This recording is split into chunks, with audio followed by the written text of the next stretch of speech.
di dalam surat 6 ayat 155. Wa kadzalika nufassilul ayati walitastabina sabilul mujrimin. Wa kadzalika nufassilul ayati walitastabina sabilul mujrimin. Allah Subhanahu wa taala berfirman di dalam surat 6 ayat 155 yang dalam bahasa Indonesia kurang lebih artinya sebagai berikut. Dan demikianlah kami jelaskan ayat-ayat kami, ayat-ayat Quran, ayat-ayat kami, kata Allah, walitastabina sabilul mujrimin, agar menjadi jelas mana jalannya orang-orang yang berdosa dan mana jalannya orang-orang saleh. Ikhwan fillah rahimakumullah. Dari ayat ini kita bisa mengambil dua pelajaran penting. Pelajaran yang pertama, cara yang paling efektif untuk mengetahui mana jalan sabilus sholihin dan mana sabilul mujrimin adalah dengan membaca Al-Quran, mentadaburi Al-Quran. Dan menjadi lebih penting hari ini, zaman fitnah, ya. Hari ini zaman fitnah, para ulama sepakat zaman fitnah, dan ini sudah dinubuatkan oleh Rasulullah. Kata Rasulullah, badiru bi amali sholihat satakunu fitnatun kakito illailil mudlim yusbihu rajulan mu'minan wa yumsi kafiran wa yumsi mu'minan wa yusbihu kafiran yabi'u dinahum bi ardi minad dunya. Beramal solehlah kalian, karena sebentar lagi nanti pada saatnya, kata Rasulullah, tentu setelah Rasulullah meninggal, akan datang satu fitnah besar, kakito illailil mudlim, seperti gelapnya malam. Apa tanda dari fitnah tersebut? Tandanya, Masya Allah, seseorang pagi mukmin, sore kafir. Belum malam, masih kurang dari 12 jam, ya, kafir. Malam hari dia beriman, besok pagi dia kafir. Kenapa? Ya bi'udinahum bi ardi minad dunya. Mereka jual dinnya dengan dunia. Iman fiddin rahimakumullah. Ini zaman fitnah, ya. Gampang sekali orang menjadi kafir. Pagi hari dia sholat, inna sholati wa nusuki wa mahyaya wa mamati lillahi rabbil alamin. Sore dia sudah melakukan satu kekafiran besar. Nah, iman fiddin rahimakumullah, ini zaman fitnah. Salah satu daripada tanda zaman fitnah adalah gak jelas mana sabilul mu'minin dan mana sabilul mujrimin, mana sabilus sholihin, mana sabilul mujrimin. Gak jelas mana jalan orang-orang yang berdosa dan mana jalannya orang-orang soleh. Diperbaiki, hampir jatuh. Nah, ini pelajaran yang pertama. Pelajaran yang kedua, ayat ini menjelaskan di hadapan kita ada dua jalan, ya. Jalannya orang beriman, jalannya orang soleh, dan jalannya orang-orang berdosa. Ikhwan fillah rahimakumullah. Nah, bagaimana untuk mengetahui? Mari kita baca Al-Quran. Dan pada kesempatan kali ini saya akan mengajak antum membaca satu ayat yang sangat penting untuk kita fahami, terutama di zaman fitnah. Ayat tersebut dijelaskan oleh Allah Subhanahu wa taala di dalam surat 6 ayat 153. Allah Subhanahu wa taala berfirman, "Wa anna hada sirati mustaqiman fattabi'u wa la tattabi'us subula fatafarraqu bikum an sabili." Al-ayat ila akhir, ya. Kita cukupkan dengan satu ayat ini sebagai titik pemberangkatan untuk menghadapi zaman fitnah, di mana salah satu tandanya banyak jalan. kita keluar dari rumah, bingung kita. Mana jalan yang membawa ke jannah? Mana jalan yang membawa ke neraka? Mana jalan yang membawa kepada ridho Allah? Mana jalan yang membawa kepada murka Allah? Mana jalan yang membawa kepada keselamatan dunia akhirat? Mana jalan yang akan membawa kepada laknat Allah? Bingung kita. Pak, ada orang sholat, tapi apa kata Rasulullah? Makin sholat kau, makin jauh dari rahmat Allah, makin dekat kepada laknat Allah. Ada. Ada juga orang datang ke masjid, tapi apa kata Rasulullah? Pada saat dia berada di masjid, tidak ada iman pada dirinya. Jadi nggak jelas sekarang ini. Nah, ayat ini menjelaskan. Mari kita mulai. Ada 5 pelajaran yang bisa kita ambil dari ayat ini. Pelajaran yang pertama, wa anna hadza sirati mustaqiman fattabi'u wa la tattabi'us subula fatafarraqu bikum an sabili. Yang pertama, di sini ada perintah dari Allah Subhanahu wa taala. Apa perintahnya? Ikuti jalan yang lurus. Fattabi'u. Pak, para ulama mengambil satu kesimpulan. Dan ini kaidah ya, usul fiqh. Setiap ada perintah di dalam Al-Qur'an, hukumnya wajib diamalkan. Wajib. Ada perintah, hukumnya wajib. Seperti perintah sholat, wa aqimus sholat, harus sholat. Ya ayyuhalladzina amanu kutiba alaikumusiyam, wajib untuk puasa karena ada perintah. Begitu juga perintah untuk mengikuti jalan yang lurus. Nomor 1. Cuman sayang, perintah ini kadang ditinggalkan oleh kaum muslimin. Dia mengikuti jalan yang menyimpang.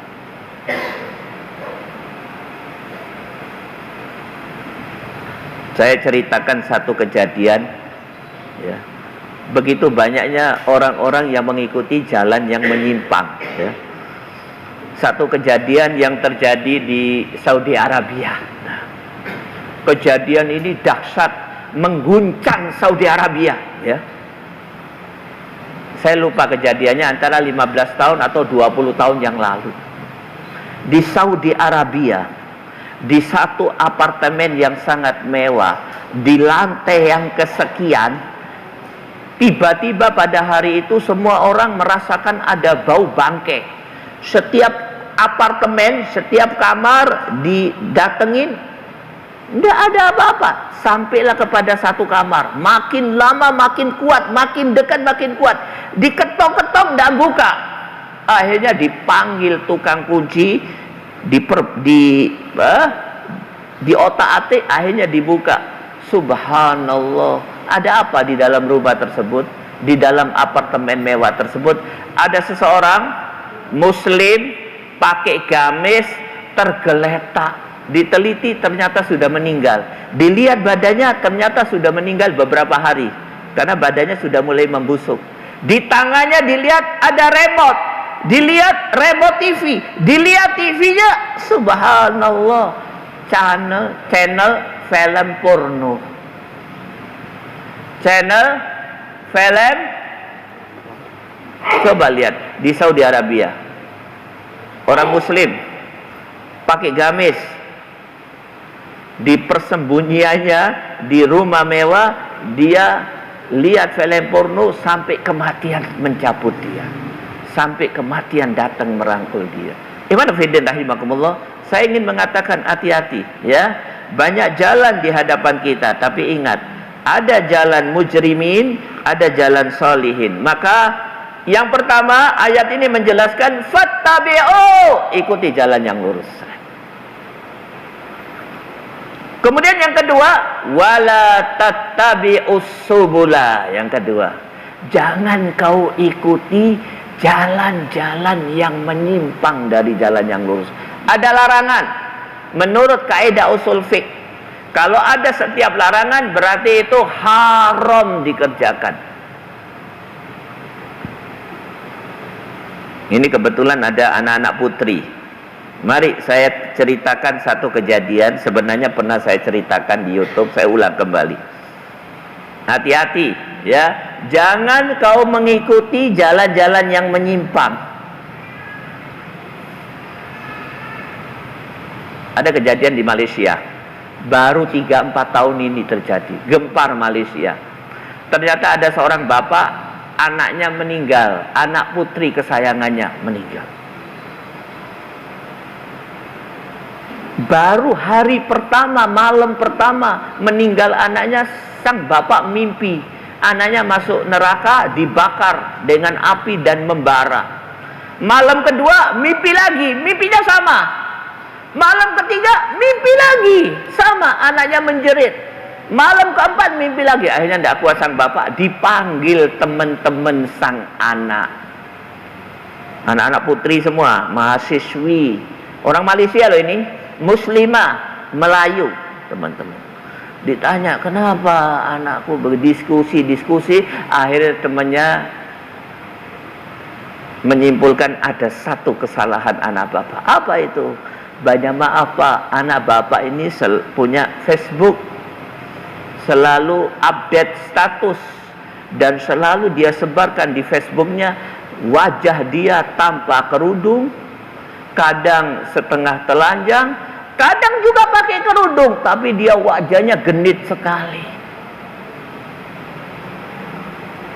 Akhirnya kata bapaknya, ya apa caranya dihapus? Kata teman-temannya, kami tidak bisa menghapus karena nggak tahu passwordnya. Coba lihat, setiap ada lelaki yang melihat wajah dia, ya, di dalam Facebooknya, maka sang anak bertambah dosanya.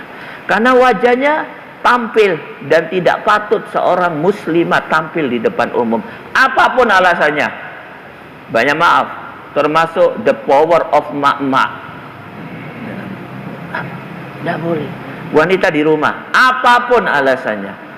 Kata bapaknya, ya apa caranya? Tidak bisa dihapus karena nggak tahu passwordnya. Hati-hati, jangan mengikuti jalan yang menyimpang. Dan ingat, pelajaran yang ketiga, apa kata Allah? Jalan yang lurus itu cuma satu, siratal mustaqim, satu saja. Dan jalan yang menyimpang itu subul, banyak sekali. Dalam segala keadaan, dalam apa namanya, banyak bidang. Contohnya bidang ekonomi, jalan yang menyimpang, riba. Hati-hati. Saya ingatkan bapak-bapak ya, begitu akrabnya kita dengan riba, dengan bank, akhirnya nggak tahu kalau itu riba. Dan dosa riba lebih berat daripada berzina dengan ibunya 70 kali. Para ulama sepakat bahwa ada dua produk bank yang jelas-jelas riba bila hilaf. Apa itu? Yang pertama, kredit riba. Yang kedua, deposito. Duit kita taruh di bank, bank yang minjem.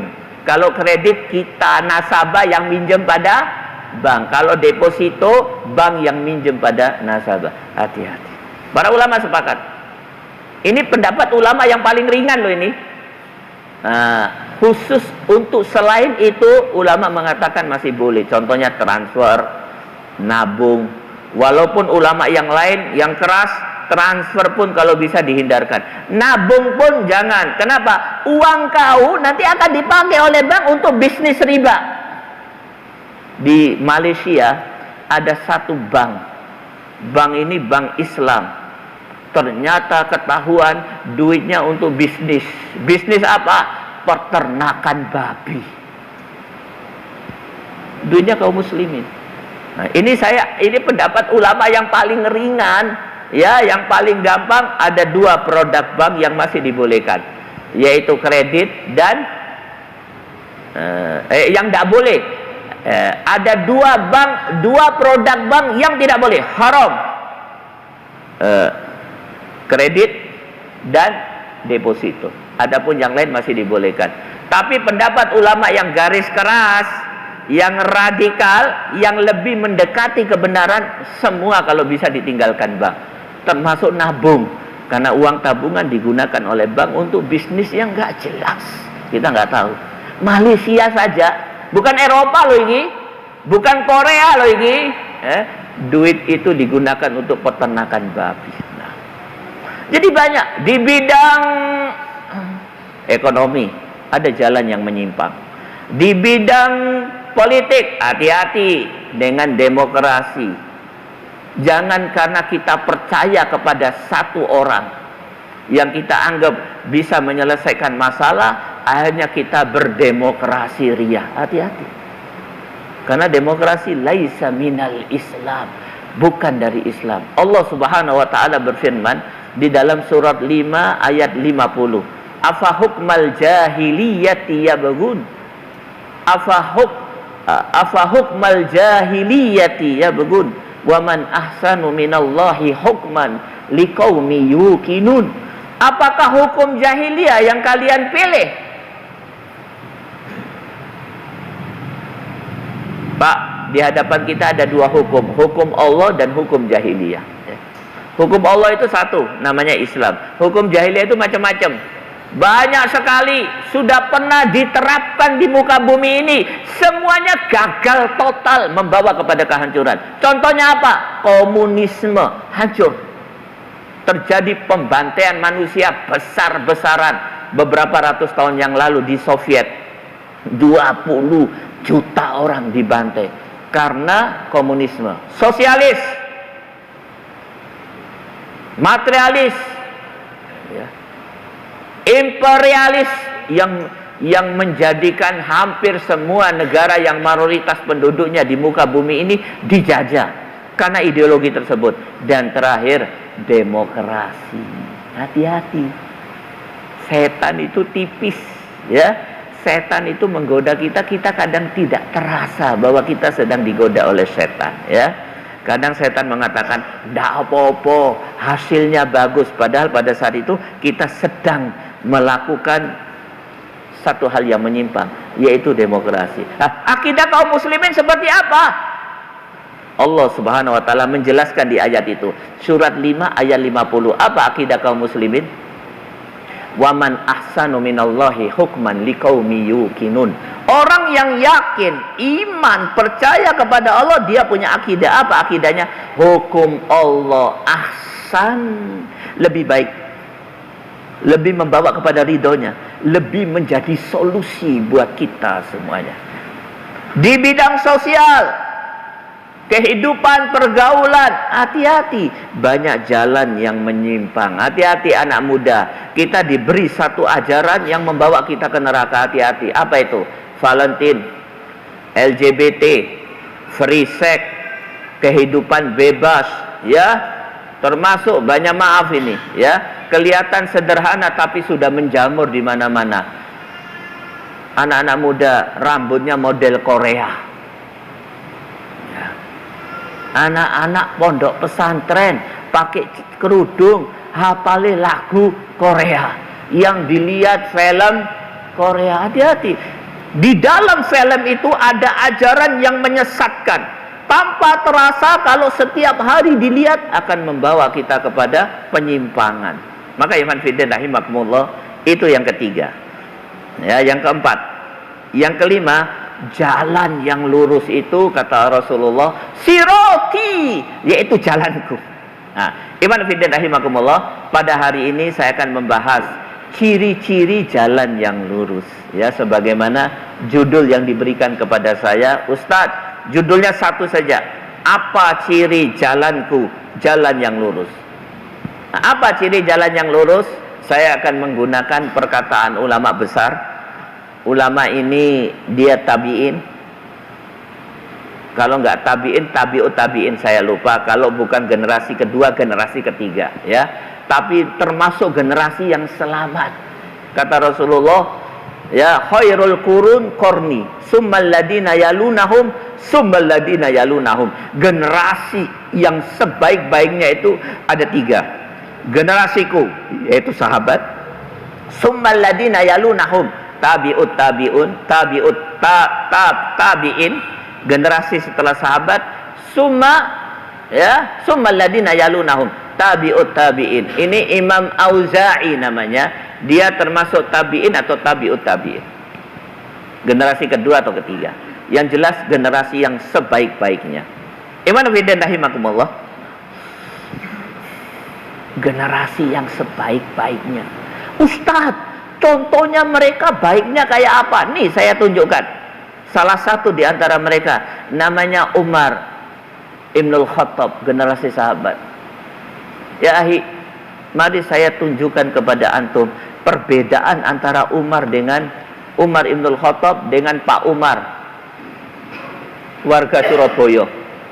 Umar Ibnul Khattab pernah pada satu waktu dia keluar naik kuda, jatuh dari kuda, sakit 1 bulan sakit. Teman-temannya datang, ya Umar, apakah kau ini sakit karena jatuh dari kuda? Lah, wallahi aku sakit bukan karena jatuh dari kuda. Aku ini ahli naik kuda, bro, kata Umar. Jatuh dari kuda itu makananku, bukan sekedar wani ngaji aku, wani naik kuda. Loh, terus kau sakit karena apa? Dengarkan, kata Umar. Aku sakit karena satu hal. Apa itu? Waktu aku naik kuda. Dengarkan, Pak. Waktu aku naik kuda, tiba-tiba aku mendengar non jauh di sana, ada seorang sahabat baca 2 ayat tok. Karena ayat itu aku jadi takut, gemeter. Akhirnya aku jatuh, dan dalam jatuhku aku gemeter, akhirnya membawa aku kepada sakit karena aku takut kepada Allah Subhanahu wa taala. Ayat apa yang kau dengar? Kata Umar, ayat yang aku dengar adalah surat 52 ayat 7 dan 8. Mari kita lihat. Ya. Tadi kata moderator, sebaik-baik pengajian dicatat. Ya, saya sebutkan ayatnya untuk apa? Sampai rumah dibaca. Ya, surat 52 ayat 7 dan 8. Inna adaba rabbika lawaqi ma lahu min dafi. Sesungguhnya adab Allah pasti terjadi. Tidak ada satu pun yang bisa menghalangi kedatangannya. Iman fillah rahimakumullah. Itu yang membuat Umar menangis. Kenapa bisa seperti itu? Ya, itulah sahabat khairul qurun. Mari kita bandingkan dengan Pak Umar. Rumahnya gang apa ini? Kertajaya. Pak Umar bukan orang lain yang baca Quran, dia bukan di atas kuda di masjid. Masjidnya penuh AC, duduknya di atas karpet, yang baca dia sendiri. Tapi baca Quran, orang takut kepada Allah. Malah waktu baca Quran dia kena penyakit aneh. Penyakit apa? Ayat kelima angop bing limo. Ayat ke-7 wis kelihatan matanya merah. Ayat ke-10 nggak jelas ngaji apa ngorok. Gimana fillah rahimakumullah? Tabi'in seperti apa? Masya Allah, tabi'in istimewa, ya. Tabi'in istimewa, tabi'ut tabi'in lebih istimewa lagi. Kalau kita mau cari kisah mereka, kisahnya kisah istimewa, ya. Maka iman fillah rahimakumullah, kembali kepada apa yang saya katakan tadi, ya. Imam Auza'i mengatakan ada 5 ciri jalan yang lurus. Ada 5 ciri jalan yang lurus.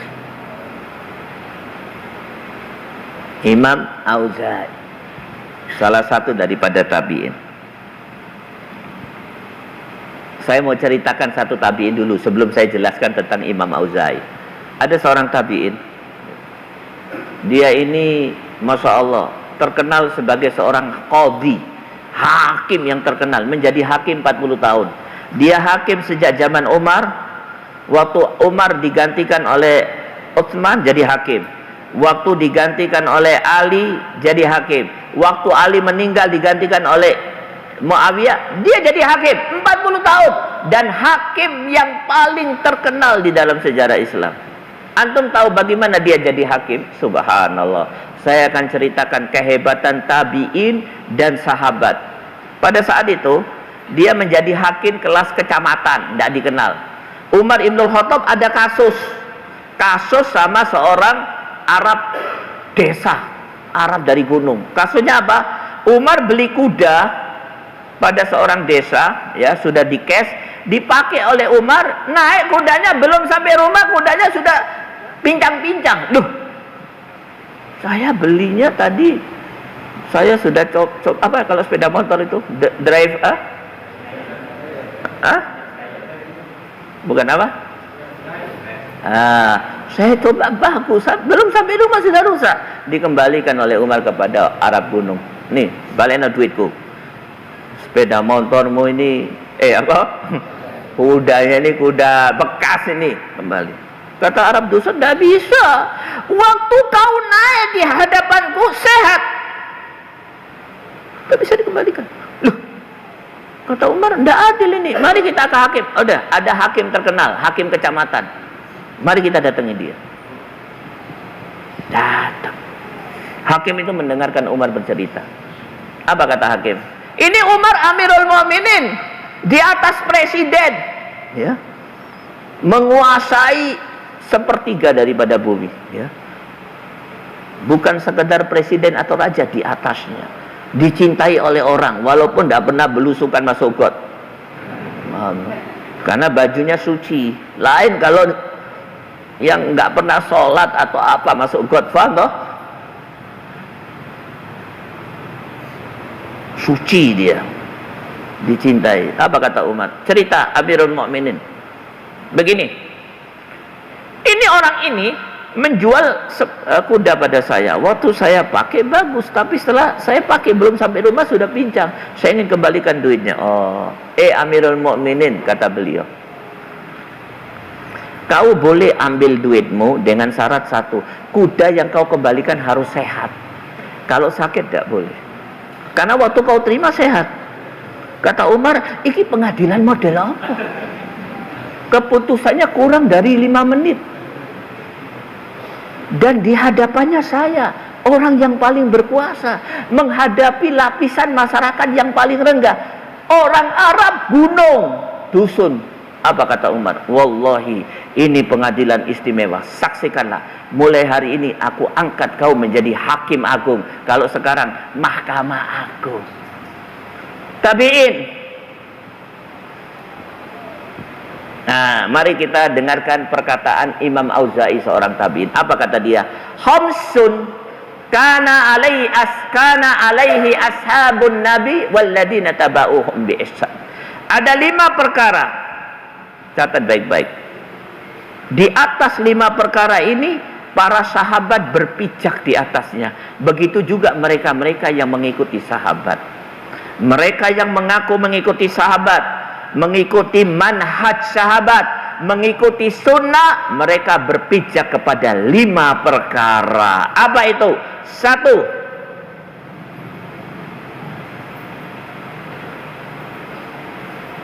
ittiba'us sunnah, mengikuti sunnah, nomor 1, ya.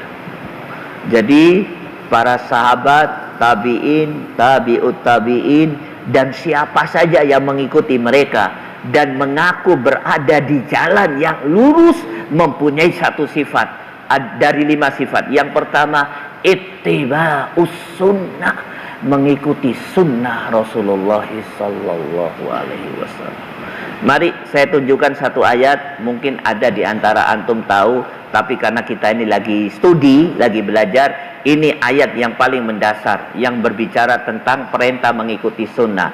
Buka surat 3 ayat 31. Allah berfirman,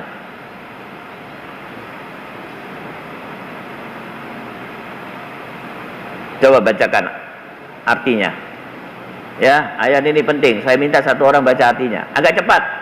Katakanlah Muhammad, jika kamu mencintai Allah, begitulah aku. Niscaya Allah mencintaimu dan mengampuni dosa-dosamu. Nah. Allah Maha Pengampun lagi Maha Penyayang. Nah, Qul in kuntum tuhibbunallah fattabi'uni yuhibbukumullah wa yaghfir lakum dzunubakum. Qul in kuntum tuhibbunallah fattabi'uni yuhibbukumullah wa yaghfir lakum dzunubakum. Pak, ada 2 pelajaran penting dari ayat ini. Catat. surat 3 ayat 30. 31 ya. Yang pertama, siapa saja yang mengaku cinta kepada Allah, nih, dia mempunyai satu ciri. Apa cirinya? Ittiba'un nabi, mengikuti nabi. Siapa saja yang mengaku cinta kepada Allah, Pak, syarat utamanya mengikuti nabi. Saya garis bawahi, bukan hanya bersolawat kepada nabi, tapi yang paling penting mengikuti nabi. Dan pada saat mengikuti nabi, nabi akan mengajari bagaimana cara solawat yang benar. Solawat saja tanpa mengikuti nabi, la ikuti nabi. Kalau mengaku cinta kepada Allah. Oh ya, sebelum saya lanjutkan, saya akan jelaskan tentang mahabbatullah, cinta kepada Allah. Pak, cinta kepada Allah itu, kata Ibnu Qayyim Al-Jauziyah di dalam kitabnya Madarijus Salikin, cinta kepada Allah itu banyak. Dua di antaranya saya jelaskan. Mahabbatu zatullah, mencintai zat Allah. Ingat, kalau kita mencintai zat Allah, jangan kesusu gembira. Karena orang kafir juga cinta zat kepada Allah. Kalau kita tanya orang Kristen, kau cinta kepada Allah? Saya cinta Allah. Kita tanya orang Yahudi, kau cinta kepada Allah? Saya cinta Allah. Cinta kepada Allah juga dilakukan oleh orang lain. Bahkan ahli neraka setelah masuk ke dalam neraka, dia berusaha untuk mencintai Allah. Loh, dalilnya mana? Buka surat 32 ayat 12. Itu dalilnya. Ya, Allah Subhanahu wa taala berfirman di dalam surat 32, coba baca artinya. Nah, ya. Surat 32 ayat 12. Agak cepat. Dan alangkah ngerinya jika sekiranya kamu melihat orang-orang yang berdosa itu menundukkan kepalanya di hadapan Tuhannya. Mereka berkata, ya Tuhan kami telah melihat dan mendengar, maka kembalikanlah kami ke dunia, niscaya kami akan mengerjakan kebaikan. Sungguh kami adalah orang-orang yang yakin. Walau taro idil mujrimuna nakisu ru'usihim inda rabbihim rabbana absarna wa sami'na farji'na na'mal solihan inna muqinun. Apa kata Allah? Kalau kau lihat, alangkah sedihnya orang-orang berdosa disiksa di hadapan Allah. Pada saat disiksa, orang berdosa mengeluarkan pernyataan. Apa pernyataannya? Rabbana absorna, ya Allah, pada hari ini kami melihat kekuasaan-Mu. Wa sami'na, kami mendengar kekuasaan-Mu. Tidak ada yang kami inginkan kecuali satu, ya Allah. Apa itu? Kembalikan kami hidup ke dunia sekali lagi. Untuk apa? Beramal soleh. Kenapa? Karena kami yakin dan beriman kepada Kau. Ya, kenapa mereka begitu? Karena cinta kepada Allah. Cuman sayang, cinta kepada Allahnya pun telat. Cinta kepada Allahnya di neraka. Tanda cinta kepada Allahnya apa? Mau hidup lagi, bukan untuk foya-foya, untuk beramal soleh dan beriman. Nah, ya. Maka orang Islam, kata Ibnu Qayyim, mempunyai cinta kepada Allah nomor 2. Apa itu? Mahabbatu ma yuhibbuhullah. Ini yang penting. Ini khusus orang mukmin. Apa itu? Mencintai apa-apa yang dicintai oleh Allah. Bukan sekedar mencintai zat Allah, tapi ada tambahan, mencintai apa-apa yang dicintai oleh Allah. Apa yang dicintai oleh Allah? Kitabullah, Al-Quran. Dia harus mencintai Al-Quran. Apa yang dicintai oleh Allah? Rasulullah, Rasulnya Allah. Apa yang dicintai oleh Allah? Dinullah, Islam. Apa yang dicintai oleh Allah? Abdullah atau ibadullah, hamba-hamba Allah. Ini orang mukmin. Di samping dia cinta kepada Allah, dia cinta kepada Al-Quran. Berjuang untuk menegakkan Al-Quran. Salat, puasa, tapi tidak mau menegakkan Al-Quran. Bukan sedang mencintai Allah. Salat, puasa, mengaku cinta kepada Allah, tapi tidak mau mencintai Islam. tidak mau memperjuangkan Islam, justru dia keluarkan seluruh potensinya untuk memperjuangkan ideologi yang bertolak belakang dengan Islam, bukan sedang mencintai Allah, ya. Nah, itu sedikit tentang cinta. Oke, saya lanjutkan kepada ayat tadi. Maka adzan, ya. Baru nomor 1, ya, perkataan Imam Auza'i. Nanti kita akan lanjutkan lagi yang nomor 2, 3, 4, dan 5, ya. Mudah-mudahan apa yang saya sampaikan memberikan manfaat. Saran saya jangan pulang dulu, kita selesaikan, ya. Kalau tidak sampai selesai, tidak akan mempunyai pemahaman yang utuh. Wabillahi taufiq wal hidayah. Wassalamualaikum warahmatullahi wabarakatuh.